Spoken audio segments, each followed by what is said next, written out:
दोस्त, जिन लोगों को लगता है कि भगवान हमारे साथ ही इतना बुरा क्यों कर रहा है, वो हमें इतना दुख और दर्द क्यों दे रहा है, तो प्लीज ऐसे लोग मेरी वीडियो को पूरा देख कर जाना, क्योंकि जो मैं स्टोरी आपको सुनाने जा रहा हूँ ना भाई, वो आपकी सारी जिंदगी को चेंज कर देगी। तो एक बंदे की स्टोरी होती है, वो अपनी क्लास में बहुत ही अच्छे से पढ़ रहा होता है, बहुत अच्छा फर्स्ट आता था, हर बार उसके एग्जाम आते थे, वो क्लास में यानी कि स्कूल में फर्स्ट आता था। इसी प्रकार चलता रहा, तभी ये उसके 12वीं के एग्जाम आ गए और तभी उसने अपने पिताजी से बोला कि अगर मैं एग्जाम में फर्स्ट आ गया तो तुम मुझे क्या दोगे। तो उसके पिताजी ने बोला जो तुम मांगो मैं वो दे सकता हूँ। तो उसके पिताजी ने बोला कि चलो ठीक है, जो तुम्हें चाहिए वो बता दो, तुम्हारी क्या इच्छा है मैं वही तुझे लेकर दे दूंगा। और तभी वो बंदा बोलता है कि अभी हाल ही में जो एक न्यू कार आई है मुझे वो चाहिए। तो उनकी डील पक्की हो जाती है। वो बोलता है चलो ठीक है, तुम सबसे फर्स्ट आकर दिखाओ क्लास में, मैं तुम्हें वो कार दिला दूंगा।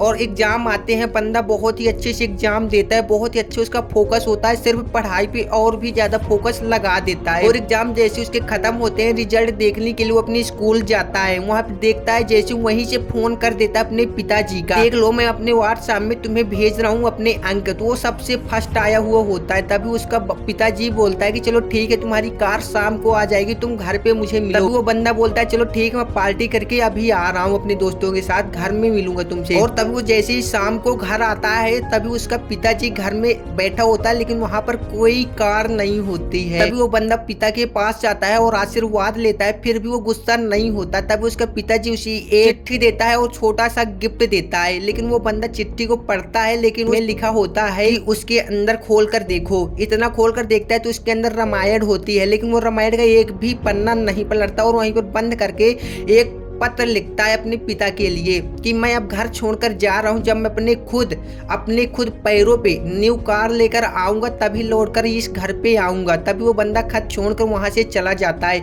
और ये भी कहता जाता है उसी पत्र में कि मुझे ढूंढने की कोशिश मत करना, क्योंकि मैं तभी लौट कर आऊंगा जब मेरे पास मेरी खुद की कार होगी। तभी वो बंदा वहां से चला जाता है और धीरे धीरे अपना बिजनेस स्टार्ट करता है और थोड़ी थोड़ी करके उसका बहुत ही बड़ा बिजनेस हो जाता है। और फिर कुछ दिनों के बाद वो वापस लौट कर आता है और उससे पिता से अपने कंटेंट करना चाहता है, लेकिन नहीं हो पाता। तभी वो लौटकर घर आता है और उसका नौकर से पूछता है कि पिताजी कहाँ है। तो वो नौकर बोलता है कि वो 10 दिन पहले ही गुजर गए थे। तो वो बंदा बहुत ही उसके दिल में ठेस पहुंचती है कि मैं बेकार ही छोड़कर गया था पैसों के लिए। लेकिन तभी वो बंदा उस कमरे में जाता है जहाँ पर वो छोड़कर गया था और उसके अंदर देखता है तो वहाँ पर कुछ और भी मिल जाता है। क्या लिखा होता है वहाँ पर, एक कार की चाबी होती है, उस पर लिखा होता है पूरा पेमेंट भी हो चुका होता है, लेकिन उस बंदे ने खोलकर ही नहीं देखा।